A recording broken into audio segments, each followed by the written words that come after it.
एक समय की बात है। एक बहुत प्रसिद्ध और प्रबुद्ध बौद्ध भिक्षु वर्ष के अधिकांश समय एक अत्यंत दुर्गम और ऊंचे पर्वत पर रहा करते थे। उस पर्वत पर चढ़ना बहुत कठिन था, इसीलिए वर्ष भर में बहुत कम लोग उनसे मिलने आते थे।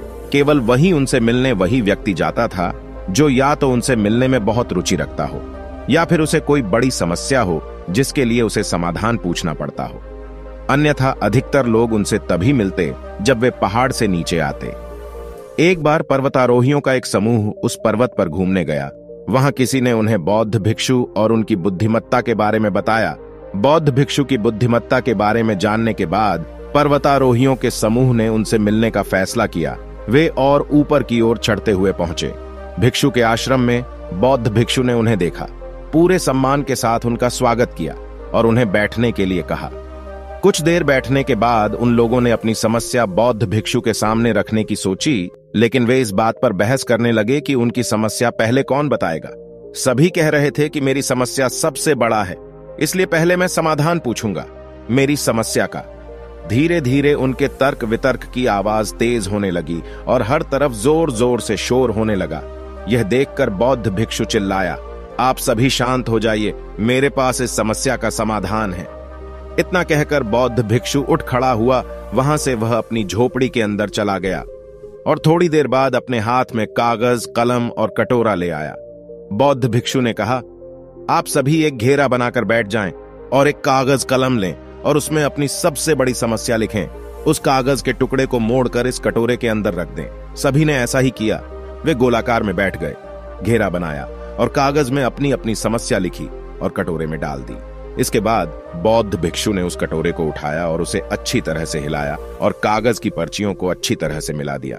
फिर बहुत शांति से उसने पास बैठे पहले व्यक्ति को वह कटोरा देते हुए कहा, इस कटोरे को एक एक करके हिलाते रहो और हर व्यक्ति इसे हिलाएगा। वही कागज का टुकड़ा उठाएं जो सबसे ऊपर होगा। फिर उस कागज पर लिखी समस्या को पढ़े और सोचें कि क्या आपके जीवन में भी वही समस्या होनी चाहिए जो आप अभी पढ़ रहे हैं, या आपकी खुद की समस्या ठीक थी। एक एक करके सभी ने कटोरे से कागज उठाया और एक दूसरे की समस्याओं के बारे में पढ़ा। जब सभी को दूसरों की समस्याओं के बारे में पता चला तो वे डर गए और अंत में सभी इस निष्कर्ष पर पहुंचे कि उनकी समस्या उतनी बड़ी नहीं है दूसरों की, और कुछ ही समय में उन्होंने एक दूसरे की समस्याओं के कागजात वापस कर दिए और अंततः सभी के पास अपनी अपनी समस्याओं के कागजात थे। अब हर कोई शांत था और अपने मन में था और खुद को दूसरों की तुलना में अधिक भाग्यशाली मान रहा था। उन सभी ने बौद्ध भिक्षु को अपनी आंखें खोलने के लिए हृदय से धन्यवाद दिया और वहां से चले गए। दोस्तों, हम सभी को अपना दर्द बहुत बड़ा लगता है, लेकिन कुछ कहानियां ऐसी भी होती हैं जो हमें छोटा महसूस कराती हैं, एहसास कराती हैं कि हम जीवन के बारे में कितनी शिकायत करते रहते हैं और आभारी होना पूरी तरह से भूल जाते हैं। अगर हम अपने चारों ओर ध्यान से देखें तो पाएंगे कि हर व्यक्ति यही सोचता है कि उसकी समस्याएं सबसे बड़ी हैं। वह ही है जो इतनी सारी समस्याओं का सामना कर रहा है। उसकी किस्मत खराब है। लेकिन अगर हम दूसरों की समस्याओं को देखें, उन्हें ध्यान से सुनें, तो हमें अपनी समस्या बहुत छोटी लगने लगेगी। हम अपने आप को भाग्यशाली समझने लगेंगे।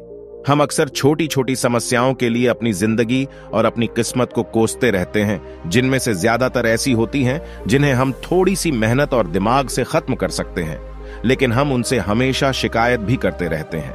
यदि किसी का वजन अधिक है तो यह उसके लिए एक समस्या है। यदि किसी का वजन कम है तो यह भी उसके लिए एक समस्या है।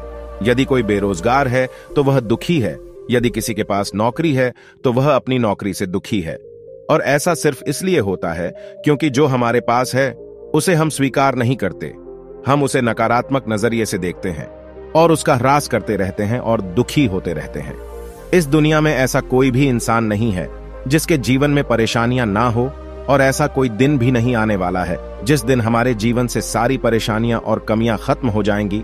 वो आखिरी सांस तक हमारे साथ रहेंगी। और जरा सोचिए कि अगर हमारे जीवन में दुख और परेशानियां नहीं होंगी तो हम खुशी का एहसास कैसे कर पाएंगे। हम माने या न माने, समस्याएं हमारे जीवन का हिस्सा हैं और हम उनसे भाग नहीं सकते। हमें उनका सामना करना होगा, और समस्याओं का सामना करने का पहला नियम है उन्हें दिल से स्वीकार करना और फिर उनके समाधान के लिए उचित कदम उठाना, क्योंकि समस्याओं से बचने का एकमात्र तरीका उन्हें हल करना है। दोस्तों, मुझे उम्मीद है कि आपको इस वीडियो से कुछ सीखने को मिला होगा। अगर आपको वीडियो पसंद आई हो तो कृपया शेयर करें, अपनी राय नीचे कमेंट में लिखें तथा ऐसी ही वीडियो देखने के लिए स्टोरी बुद्धा चैनल को सब्सक्राइब कर लें। मिलते हैं अगले वीडियो में।